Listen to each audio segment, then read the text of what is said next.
Hi everyone, I'm Paul and welcome to my review of lesson 31 and 32 of ICT's 2022 Mentorship Program.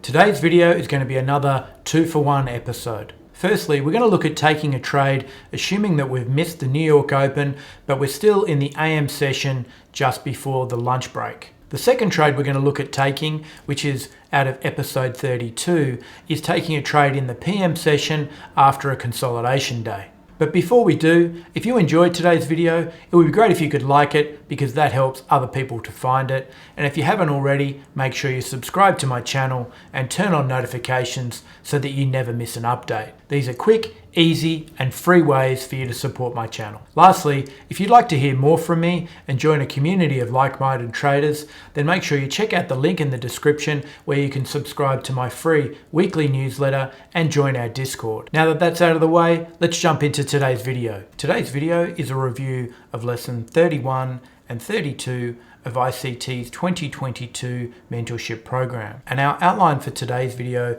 is just going through two trade examples. Both examples will use the ES or the S&P, and the first one will be in the AM session on the 18th of May, and this will be just after the equities open, but before the lunch break. And then the second one will be a PM session trade on the 19th of May, which is all centered around a consolidation day. And specifically, we're taking a trade in the last hour of the session from 3 to 4 o'clock. So we're looking at the daily chart on the ES or the S&P. And in this particular trade, ICT talks about how he actually wasn't ready to take the trade in the morning. He was trading something else, went away, had something to eat, and came back after the New York Open. So he was looking at the market after the New York Open had started. And so basically what had already transpired is that the market traded up into this volume imbalance, which we've talked about in the last couple of episodes, and then started to trade lower. And so what ICT was talking about, and he was tweeting about at the time, was targeting the lows of the candle here on the 16th. Now you'll recall from the previous reviews that we were talking about, this stage in the market, we were clearly in a downtrend, but for the past couple of sessions, our bias had been bullish after we'd swept the liquidity down here, and we were targeting then the relative equal highs and this volume imbalance higher. So now that we've satisfied those, we're obviously looking for sell side liquidity or the draw on liquidity to be towards the sell side. So let's zoom in a little bit closer and we'll start to have a look at the actual setup that ICT took just before the lunch break. So we're on our 15-minute chart now, and I'll just quickly orientate us before we start looking at the setup that ICT took. So we're here on the 18th, we have our midnight open, we have our 8:30 open, and then our equities open just here.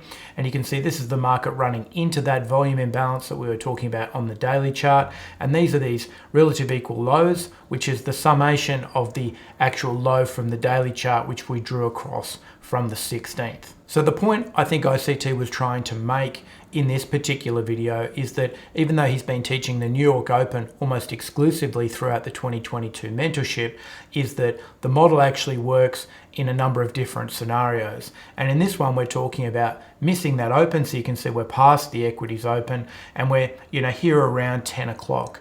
And so this is an order block, so a bearish order block that he used for entry. And you can just see here, there's our bearish order block. You can see the market trades down, trades back into it, and then sells off into that low that we marked out from the 16th. So this is the frame that ICT used for this particular setup. Now let's zoom into the lower time frames and start to unpack the trades that he took in this particular session. So zooming into our 5-minute chart now, and you can see we have our bearish fair value gap just here. So that's our 3 candle formation, 1, 2, and 3. And our fair value gap is actually formed between the low of that first candle and the high of that third candle there. So this is our standard fair value gap setup that we've been using throughout the mentorship. And now the important thing to note obviously is that we have our swing low just here and we have our break-in structure there. So we have our displacement candle down, so this is that energetic move that we often talk about, and that's where we'll find the fair value gap, and this move is what's going to break market structure. The market trades back up into that, we would have our limit at the high of this third candle, and then we'd be targeting those lows from the 16th of May. Now this is just the setup on the 5-minute chart. If we're obviously looking for a tighter entry and a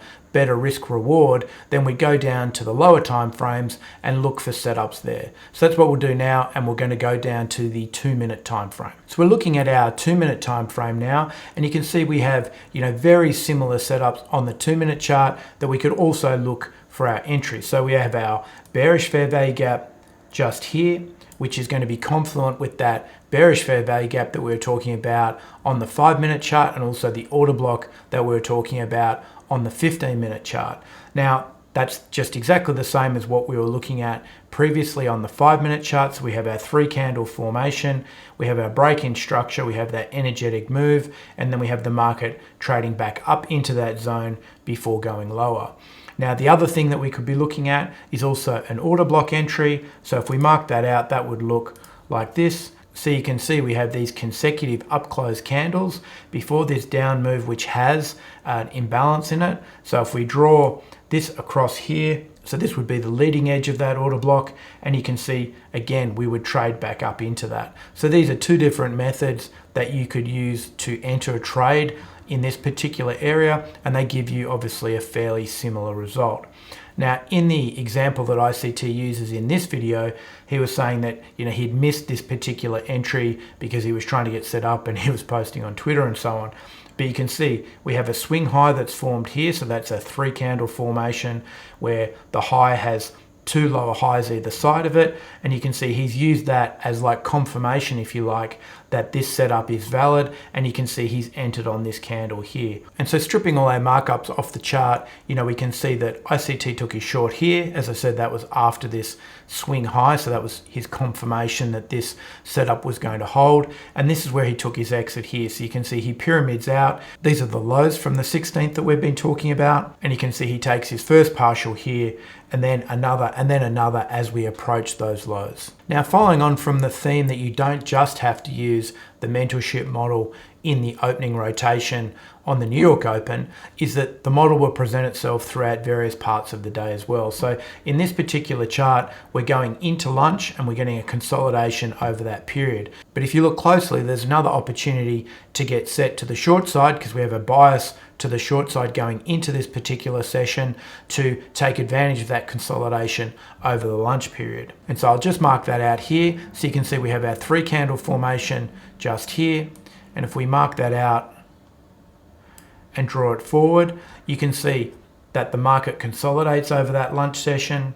We trade back up into that bearish fair value gap, and you can see that reaction that we get afterwards. Similarly, after lunch, which we often see, we have that consolidation and then we have a continuation into that PM session, is we have again another opportunity to get set for a short trade using the mentorship model. So I'll mark this up now and we'll just run through the logic of that.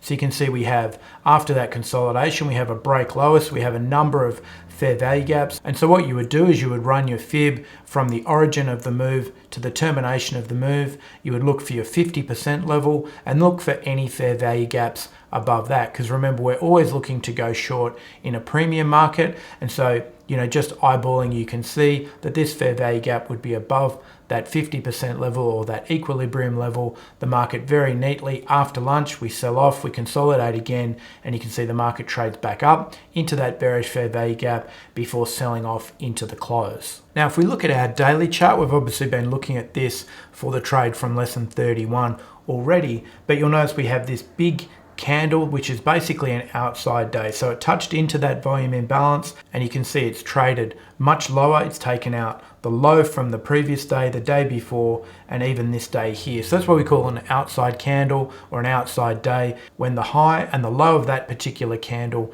eclipse the high and the low from that previous day. So that's an outside day, and you can see coming into the next day, which is the 19th, we're getting this consolidation day just here. So that's what we're going to look at today, zooming into the price action on this particular consolidation day, and then taking the price action from the beginning part of the session to set us up for a trade in that 1 hour of power at the end of the session between 3 and 4 o'clock. Now we're looking at the 15-minute chart now on the ES for the 19th. Now there's a lot going on, so don't worry about that. I'm going to run through it all and make sure it all makes sense. So to orientate ourselves, we have midnight here, so midnight New York time. We've got the 8:30 open just here, and again I've drawn these out, and then the equities open here at 9:30.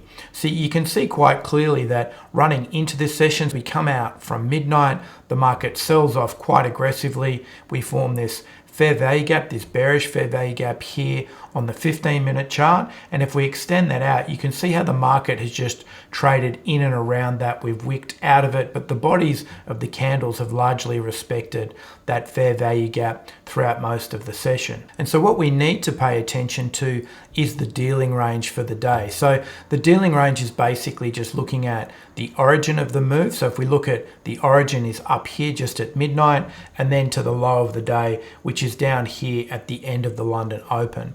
And so we're just using our premium discount that we use all throughout the mentorship model, and you can see that 50% mark, as it so often does, aligns with that imbalance that we have in the middle of this big move on the 15-minute chart. And you can see this is our dealing range for the day, and the market just, oscillates around that equilibrium level throughout most of the session until we get this big reaction here, just before the lunch period. And you can see even post this big move, we have this explosive move upwards, which takes out all of this buy side liquidity, these relative equal highs here, before dropping back down again, taking out any sell side liquidity on this side. And then as we come out of the lunch break, racing into the close. And as you can see, I've marked out on the chart, this is that last hour, this hour of power, as it's sometimes called on Twitter, between 3 and 4. You can see the market as we come out of the lunch break, it rallies really hard up into this 3 o'clock zone. You can see it takes out all of this buy side liquidity that would now be resting up here as a result of taking out these relative equal highs earlier in the session. It takes out all that liquidity before then racing down lower into the close, back to the equilibrium point in the middle of the dealing range. But let's zoom right down to our 1-minute chart now and have a look at the execution that we would have taken using the mentorship model in this last hour in the PM session. We're looking at the 1-minute chart now on the S&P, and as I mentioned before in the video, we're looking at this specific area from 3 o'clock to 4 o'clock. So you can see the price action very clearly in this 1-minute chart. And the setup we're looking for is the one that we've used throughout the mentorship model, which is our bearish fair value gap. So I'll just mark that out now, but you can see quite clearly we have our 3 candle formation, 1, 2, and 3, and our fair value gap is here between the low of that first candle and the high of that third candle. Now it's a little bit difficult to see just in here because we've got this vertical line showing that 3 o'clock demarcation area. But if we just mark it out, you can see this is where we have our break-in structure. So you can see we get this attack of that buy side liquidity that we're talking about from the 15-minute chart. The market reacts to sweeping that liquidity there. We get a strong reaction, we get this energetic move and our displacement, which breaks market structure there, and then the market trades back up into that bearish fair value gap, and then it gets that reaction that we're looking for, and you can see this run that we get into the close. So once again, what we're doing is taking advantage of where smart money would be selling. So they're taking out those buy stops, they're using that as liquidity to get set in their sell positions, and then we're running those short positions all the way into the close to close out. Thanks for watching my review of lesson 31 and 32 of ICT's 2022 mentorship program. Today's video showed some additional scenarios outside the New York Open that we can apply the YouTube mentorship program to. Personally, I'm going to be doing some more back testing and analysis around that 3 p.m. to 4 p.m. period because I'm just seeing that particular time-based setup appear again and again in my charts, and I think there's something interesting there. So if you're using that 3 p.m. or that hour of power setup in your trading, make sure you let me know in the comments. If you enjoyed this video, it would be great if you could like it because that's going to help other people to find it. And if you're enjoying this content and you'd like to see more of it, then make sure you subscribe to my channel and turn on notifications so you never miss any updates. And finally, remember, if you'd like to hear more from me and join a community of like-minded traders, then click the link in the description where you can sign up for my free weekly newsletter and to join our Discord. Thanks for watching and hope to see you next time.